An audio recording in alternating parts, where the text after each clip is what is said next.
انہوں نے وہاں پہنچ کر کیا دیکھا کہ ایک قافلے نے یوسف کو کنویں سے نکال لیا ہے۔ انہوں نے قافلے والوں سے بات چیت کی اور ان سے یہ کہا کہ یوسف ان کا غلام ہے، مگر ہر روز گھر سے بھاگ جاتا ہے۔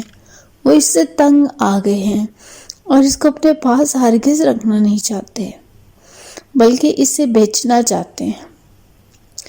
اس طرح انہوں نے اپنے باصلاحیت نیک اور خوبصورت بھائی کو چند روپیوں کے بدلے بیچ ڈالا۔ قافلہ مصر پہنچا۔ مصر کے عوام اپنی ضرورت کی اشیاء خریدنے کے لیے قافلے والوں کے پاس آئے۔ ہر شخص اپنی ضرورت کے مطابق کسی نہ کسی چیز کی تلاش میں تھا۔ یوسف کو دیکھ کر وہ لوگ سوچنے لگے کہ کیا یہ لڑکا بھی فروخت کے لیے ہے؟ اس زمانے میں رواج بھی